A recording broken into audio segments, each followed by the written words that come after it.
मूर्खों ने लड़ाई लड़ी। यहां बैठे हुए लोगों की संख्या ज्यादा है। सबसे ज्यादा अंग्रेजों के खिलाफ जंगे आजादी में अंग्रेजों के खिलाफ लड़ते लड़ते अपने जान की कुर्बानी देने का काम ओबीसी के लोगों ने किया, पिछड़ी जाति के लोगों ने सबसे ज्यादा कुर्बानी दिया।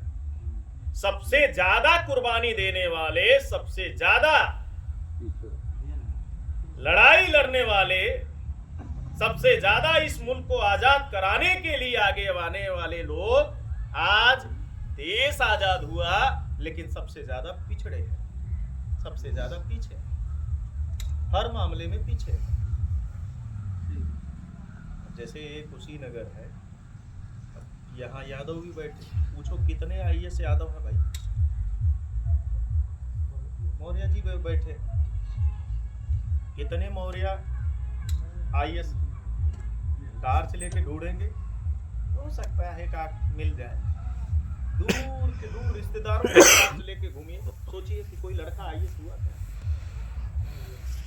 कोई जज, कोई पत्रकार।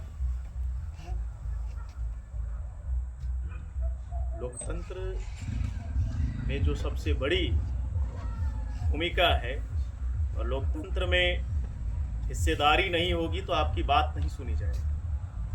और आज यही है कि इस देश की बड़ी आबादी जो ओबीसी, एससी, एसटी और माइनॉरिटी में मुस्लिम, सिख, ईसाई, बुद्धिस्ट, लिंगायत, क्रिश्चियन की है, आज शासन प्रशासन में इनकी भागीदारी ना होने की वजह से आज इस समाज पे अन्याय, अत्याचार, उत्पीड़न की घटनाएं सबसे ज्यादा होती है। 26 जनवरी 1950 को संविधान लागू हुआ और संविधान की रचना डॉक्टर बाबा साहब अम्बेडकर ने की। उस संविधान में 395 आर्टिकल यानी अनुच्छेद लिखे गए, 12 अनुसूचियां और 22 अध्याय लिखे गए। मैं जितना संविधान को पढ़ने समझने का प्रयास कर रहा, तो जिस संविधान की रचना संविधान निर्माता डॉक्टर बाबा साहब अम्बेडकर ने किया, उसके प्रत्येक अनुच्छेद की प्रत्येक लाइन में और प्रत्येक शब्द को जब पढ़ेंगे तो कोई ऐसा शब्द, कोई ऐसी लाइन बाबा साहब अम्बेडकर ने संविधान में नहीं लिखी जो हमारे हक अधिकार छीनने की बात करते हैं, हमें अधिकार वंचित करने की बात करते हैं। सारे अधिकार देने के लिए आर्टिकल, अनुच्छेद लिखे गए। जब सारे आर्टिकल आपके फेवर में लिखे गए, आपके तरक्की, आपके उन्नति, आपके प्रगति के लिए लिखे गए, आपके विकास के लिए लिखे गए, आपको आगे बढ़ने के लिए लिखे गए, 75 साल से इस देश में कांग्रेस, बीजेपी ही सत्ता में रही, कोई दूसरा रहा क्या? कांग्रेस, बीजेपी के लोगों ने राज किया केंद्र में। आज उसी संविधान के अंदर 400 से अधिक संशोधन कर दिए, बदलाव कर दिए। आज उसी संविधान के अंदर 400 से अधिक संशोधन किए गए। संशोधन बोले तो बदलाव किए गए। संशोधन से क्या ओबीसी, एससी, एसटी, माइनॉरिटी के अधिकार बढ़े या खत्म हो गए? खत्म होगा। अगर शायद बढ़े होते तो हम आप बैठ के यहाँ चिंतन नहीं कर रहे होते। हमारे बीच में एक लंबा जिंदगी का सफर गुजार चुकी शख्सियत बैठी है, इनकी उम्र तकरीबन 65 साल है, लेकिन अनपढ़ है, समझ है, और वो तमाम उतार चढ़ाव को देखा है कि ये जो संविधान में अधिकार मिले थे, ये जो 400 से ज्यादा संशोधन किए गए, बदलाव किए गए, उससे हमारे समाज का अधिकार बढ़ा नहीं, बल्कि जो अधिकार था वो खत्म कर दिया। कहने में कहते हैं कि वाम से घर वाले हैं, ये नास्तिक है। ये अधिकार खत्म कर दिए। खत्म कैसे किए गए? जब इस देश में संविधान नहीं था तो क्या हम बैठे हुए लोगों को पढ़ने का अधिकार था? नहीं था। नंबर का सवाल। कुछ लोग कह सकते हैं कि नहीं पढ़ने का अधिकार तो था, ऐसा कुछ लोग कह सकते हैं, बोल सकते हैं। हम बैठे हुए लोगों का ये सवाल है कि हम पढ़े ग्रेजुएट, पोस्ट ग्रेजुएट। हमारे पिताजी 4वीं, 5वीं, 8वीं तक ही सिर्फ पढ़े और दादाजी 0। हम पढ़े लिखे ग्रेजुएट हैं। हमारे पिताजी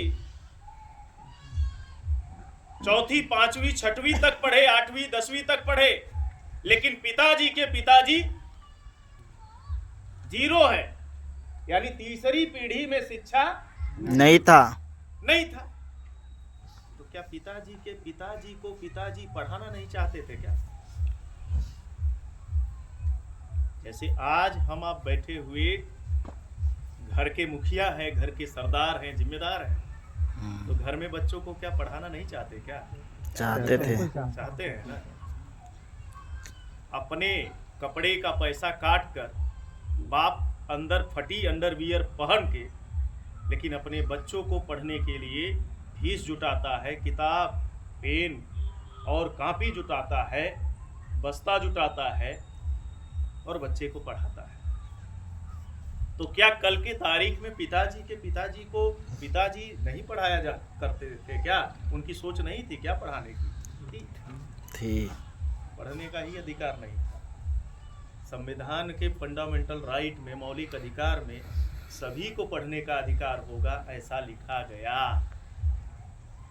इसके पहले था क्या? मेरे पिताजी चौथी तक पढ़े। बनाओ करवाओ, पूरा वीडियो बनाओ। मैं उनको पूछा कि आप तो माँ बाप के अकेले थे और आप बताते हैं कि दादाजी ने 25 बीघा खेत ठाकुरों का गिरवी भी रखा था, तो इसकी भी कमी नहीं थी, तो फिर क्यों नहीं पढ़े? और चौथी तक ही क्यों पढ़े? जब मैं इंटरमीडिएट में गया तो सवाल पूछता था, तो कहते थे कि जब पहले दिन तेरे दादा हमें स्कूल लेके गए और हमारा दाखिला करा के चले आए, तो शाम होते होते जो